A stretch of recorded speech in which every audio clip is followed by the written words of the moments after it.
it has been a remarkable rise to the top, even more remarkable when you consider the challenges you faced in your career. But it appears now at 47, you're in a better place than you've ever been. Yeah, I felt like if I look back at it, even when I wasn't in a good place, I always felt like, you know, I was going to work my way out of it. Do you know what I mean? So I think as you get older, you realise you don't want to have to keep working your way out of stuff. Talk to me about your anxiety, the depression, the self-doubt which you've had to deal with. How much has it affected you? A lot, massively, and still does. It still does, you know, because snooker's obviously all I've ever done. It's like my security blanket in a way. You know, if I'm playing good, I haven't got a care in the world. If I'm playing bad, then everything seems like, you know, life's not great, you know. So I rely on it really to sort of feel good about myself in many ways. One of the triggers you talk about is your dad being sent to prison when you were just 16 and the impact that had on you and the 7 dark years that followed. What are your memories and recollections of that time? I struggled, you know, because I just wanted to win on the table, and then I felt like that would have made my dad feel not so bad for what happened to him. Then when my mum went away. So this was 3 years later, you were 19 now, and both your mum and your dad were in prison. Yeah, and it was the moment my mum went away that I went off the rails, basically. And once I went off the rails, I didn't come back again until 25, until I went into rehab in 2000 and started to, you know, do a 12-step program, which means I had to stop drinking and taking whatever substances, you know, that are chemically addicted to. Admitting that I was an addict was the biggest thing for me, because then I didn't have to wrestle with it. Do you think it would have been different for you if you had your parents around, if your dad wasn't in prison? 100%. If my dad was out, there was no way in a million years that I would have even picked up a cigarette. It just wouldn't have happened. I'd have been too worried about how my parents would have felt towards me.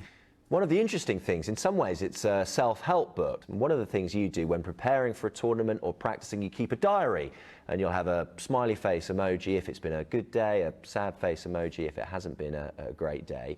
Is that what you do to try and keep a clear head? The emojis are kind of based on how did I feel at the end of the tournament, and it doesn't, you know, I could have got beat first round, but they're still a happy face because I've been at the tournament. I enjoy being in the snooker world. I love it.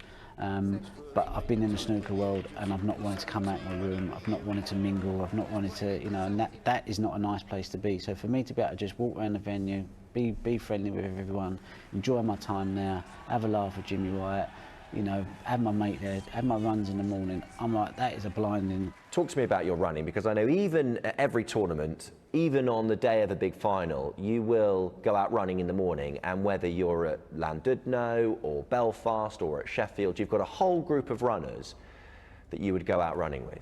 Yeah, I've got a really good friend of mine, Eamon, who's become like a real close friend of mine, and he knows everyone in the running world. So I say to him, look, Eamon, I'm in Tring, Hertfordshire, do you know someone here? And he's like, give me a day, give me 2 days.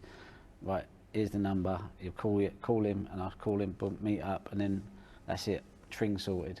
Right, I'm in Llandudno, do you know someone there? Yeah, made a phone call, he's going to meet you, here's his number, he runs these times, I've told him what you want to do and what you don't want to do.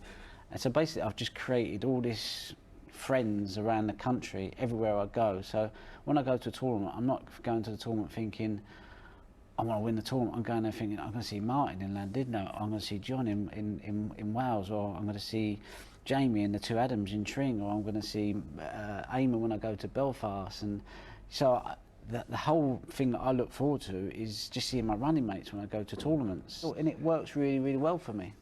And you do painting? 2-3 hours in my room can be a long time if you're overthinking. By doing my artwork, I get to stop thinking, and I look at my watch and I think 2 hours has just gone by, I've only got an hour now. Result, you know, because that 2-3 hours, you can end up, I'm not sure about other people, can't speak for everyone else, I can start talking myself out of playing well, or, you know, the negative voice can kick in. So, you know, the more I'm better just being able to switch off through an activity. So when you're going to a major tournament, you're packing your running shoes, your acrylic paints, your waistcoat, as well as your cue, and it transpires you can also do one of these as well. I used to be able to, but I was a kid at that time. So what got you into this? My dad brought me home one day and he went, oh, there's a Rubik cube, and he reckons that he gave me like a a week of doing it. He said, and you was like doing it like straight away, and I was like, really? And he went, yeah. So it's sort of like. So the next World Snooker final, will you be taking one of those with you as well? To go with your paints. That's a great distraction. Is that what you need though? Something to focus your mind. See that there? That's just got me. I just felt it. I'm already into it. I'm already looking around, and so that's a typical thing of like doing artwork, art therapy, Rubik cube. I got over my fear of flying through playing a game called Flappy Birds. I couldn't step on a plane. I got a train once to Germany. It took me 17 hours to get from door to door when it was like an hour flight. One day I got on a plane and I was so into this game Flappy Birds that I was playing it, and I didn't realise until like an hour into the flight that I was in the air, and I went, that's the cure. And it was just a game. So I've always been big on games, on things that kind of like engage me. Pac-Man was one of them. Used to love it. Tetris. So really, we're human beings. Some people are logical, some people are creative, we all get off on different things. And for me, I'm already thinking, right, I want this Rubik. You can have it, take Ronnie. it up. It's yours. I'm keeping this. I'm keeping this. His is an